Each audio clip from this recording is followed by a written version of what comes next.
Bismillahirrahmanirrahim. Assalamualaikum warahmatullahi wabarakatuh. Kita bertemu kembali dalam mata kuliah bisnis project atau project bisnis. Kali ini kita akan mencoba membahas bagaimana pengenalan dan implementasi dari bisnis project atau project bisnis itu sendiri. Nah, tujuan pembelajaran dari bisnis project atau project bisnis ini, pertama memahami definisi dan konsep bisnis project, lalu mengidentifikasi jenis-jenis bisnis project, yang ketiga mengetahui tahapan dan mengelola bisnis project, selanjutnya mengidentifikasi tantangan dan peluang dalam bisnis project, dan yang terakhir mampu merancang kerangka kerja sederhana untuk bisnis project. Eh, Secara umum, definisi bisnis project menurut para ahli, di antaranya pendapat dari institusi Project Management atau Project Management Institute. Bisnis project adalah sebuah inisiatif yang memiliki tujuan yang jelas, sumber daya yang terbatas, dan jangka waktu yang terdefinisikan, yang tentunya bertujuan untuk mencapai hasil yang spesifik dan dapat diukur. Keisner menyebutkan, bisnis project adalah sebuah kegiatan yang memiliki tujuan yang jelas, yang dilakukan dalam jangka waktu yang terdefinisikan, dengan sumber daya yang terbatas dan yang bertujuan untuk menghasilkan atau mencapai hasil spesifik dan dapat diukur. Begitu juga ada tiga pendapat lain dari Wysoki, Gray and Larson, dan Meredith dan Mantel. Ini pada intinya adalah membahas tentang bisnis project yang merupakan sebuah inisiatif yang tentunya memiliki tujuan yang jelas, waktu yang terdefinisi, sumber daya yang terbatas, dan tujuan yang spesifik sehingga dapat diukur. Dan yang paling utama memiliki dampak signifikan terhadap bisnis dan organisasi, serta memiliki potensi untuk meningkatkan competitive value dari perusahaan itu sendiri. Sehingga secara umum, bisnis project dipahami sebagai serangkaian kegiatan perencana untuk mencapai tujuan bisnis tertentu dalam waktu, anggaran, dan sumber daya yang telah ditetapkan, yang memiliki fokus pada inovasi, efisiensi, ataupun nilai tambah. Contoh, peluncuran produk baru, pengimplementasian sistem informasi teknologi, bagaimana meningkatkan ekspansi di pasar. Selanjutnya kita bahas tentang bagaimana karakteristik bisnis project itu sendiri. Yang pertama, tentunya harus memiliki tujuan yang jelas dan terukur, dibatasi oleh waktu, time bound, memerlukan alokasi sumber daya, baik manusia, finansial, maupun teknologi, melibatkan resiko dan ketidakpastian, membutuhkan kolaborasi tim yang solid. Selanjutnya, eh, jenis-jenis bisnis project itu apa saja? Tentunya ini terbagi dalam berbagai orientasi project itu sendiri. Ada project yang berdasarkan tujuan, misalkan project pengembangan produk yang bertujuan mengembangkan produk baru atau meningkatkan produk yang sudah ada. Project meningkatkan proses, project yang bertujuan untuk meningkatkan efisiensi, efektivitas proses bisnis, dan project dalam ruang lingkup pemasaran. Tentunya proyek ini bertujuan untuk meningkatkan kesadaran dan minat konsumen terhadap produk dan jasa. Selanjutnya ada proyek berdasarkan jenis industri.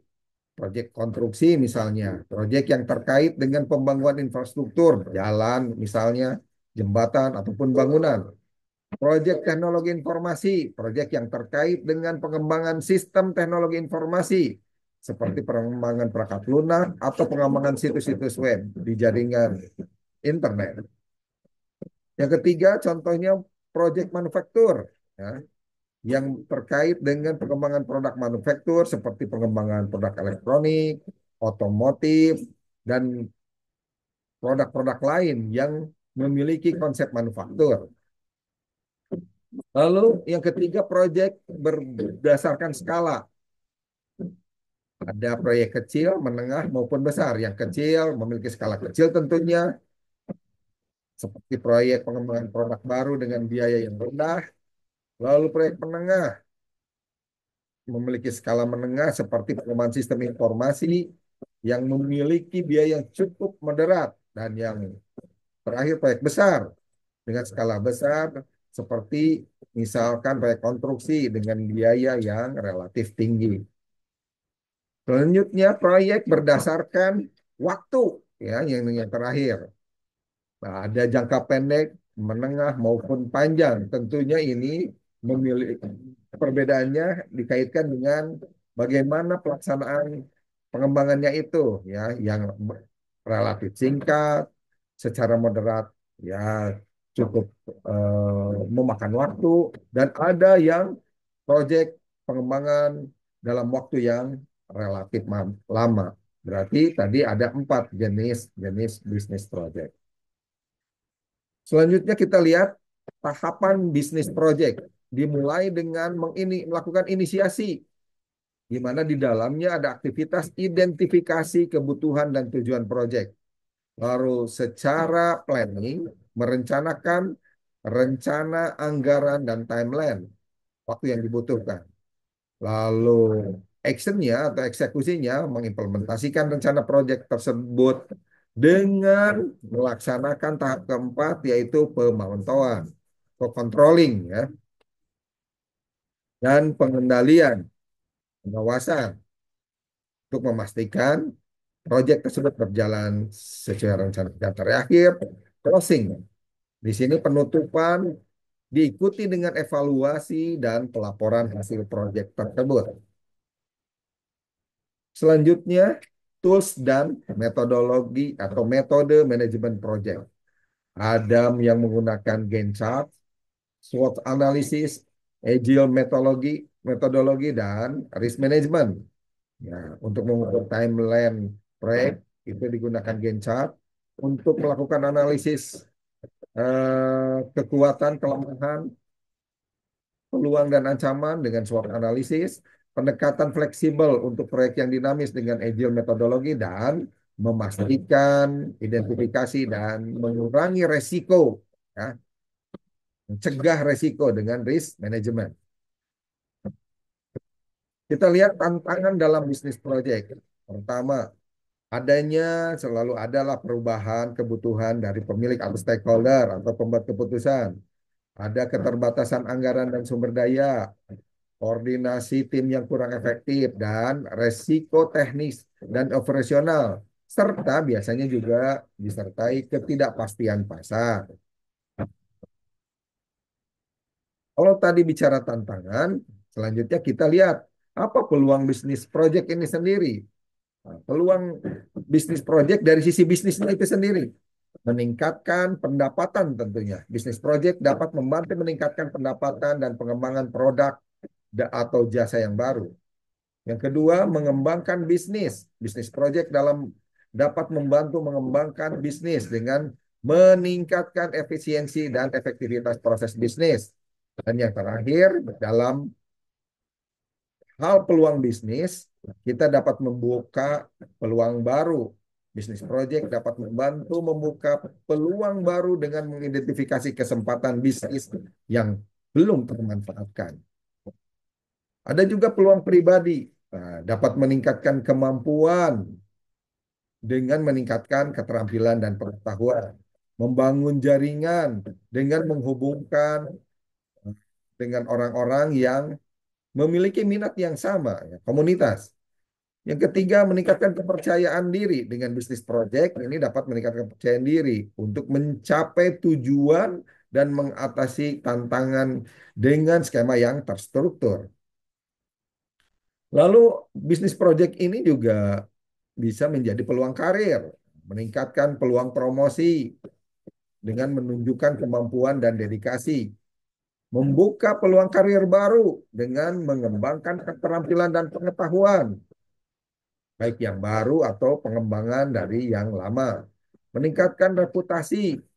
Ini dapat meningkatkan reputasi dengan menunjukkan kemampuan dan dedikasi terhadap perusahaan. Adapun peluang lainnya, dengan bisnis project ini kita dapat meningkatkan inovasi, meningkatkan efisiensi dan kualitas, sehingga dapat mengembangkan produk atau jasa lebih baik. Begitu juga proses dan produknya. Bagaimana tipsnya untuk sukses dalam bisnis project?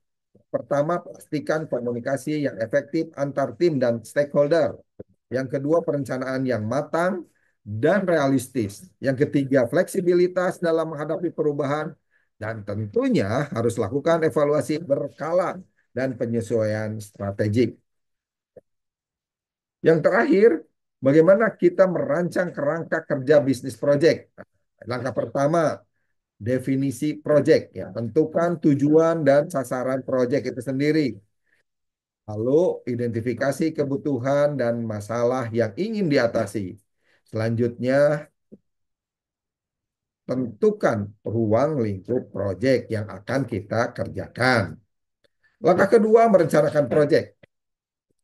Perencanaan proyek ini dilakukan dengan membuat rencana proyek yang mencakup tujuan dan sasaran, ruang lingkup, waktu dan jadwal, sumber daya, dan anggaran yang dibutuhkan, serta asumsi dan resiko yang mungkin terjadi.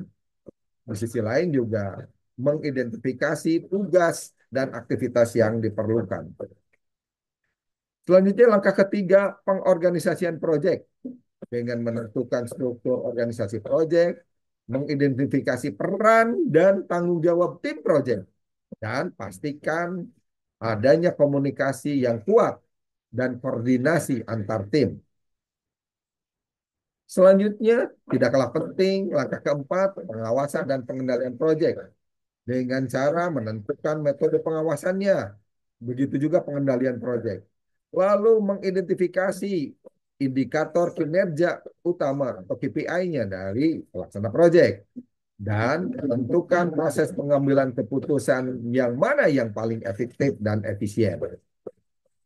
Selanjutnya yang terakhir langkah kelima, penutupan proyek. Tentukan kriteria pada posisi apa, bagaimana untuk melakukan penutupan proyek, identifikasi tugas dan aktivitas penutupan proyek, dan tentukan proses evaluasi dan pelajaran yang bisa dipetik dari pelaksanaan proyek itu sendiri. Kita lihat contoh kerangka kerja sederhana bisnis proyek. Ya, misalkan dengan mendefinisikan proyek. Tujuannya apa? Meningkatkan penjualan produk X sebesar 20% dalam 6 bulan. Ruang lingkupnya pengembangan strategi pemasaran dan promosi. Lalu yang kedua, merencanakannya. Perencanaan proyek. Waktu yang tetapkan 6 bulan, sumber dayanya ada tim pemasaran dan promosi, anggaran misalkan 100 juta. Lalu ketiga, pengorganisasian proyek. Menetapkan struktur organisasi berupa tim pemasaran yang handal dan promosi yang kuat, serta memastikan peran dan tanggung jawab para manajer pemasaran dan promosi. Yang keempat, pengawasan dan pengendalian proyek dengan misalkan menentukan metode pengawasan berupa pelaporan bulanan dan menetapkan indikator kinerja utama berupa penjualan produk tersebut. Lalu dalam hal penutupan proyek, kriteria penutupan ini dilakukan jika penjualan produk meningkat 20% dalam 6 bulan. Dan tugas serta aktivitas penutupan proyek dengan tentunya mengakhiri dengan melakukan evaluasi hasil proyek dan identifikasi pelajaran yang dipetik. Kesimpulannya dari pelajaran ini, yang pertama, bisnis project merupakan elemen kunci dalam mencapai tujuan bisnis. Yang kedua, memerlukan kekuatan dalam merencanakan. Perencanaan yang baik akan menghasilkan hasil yang optimal. Sementara perencanaan yang tidak baik akan berujung pada hasil yang tidak baik juga. Baik dalam memproses eksekusi dan evaluasi yang sistematis. Yang ketiga, kolaborasi dan memastikan manajemen resiko itu bisa teridentifikasi lebih awal. Ini merupakan faktor penentu keberhasilan. Demikian pembelajaran kita kali ini tentang pengantar bisnis project. Mudah-mudahan bermanfaat. Sampai jumpa di pertemuan kita selanjutnya. Assalamualaikum warahmatullahi wabarakatuh.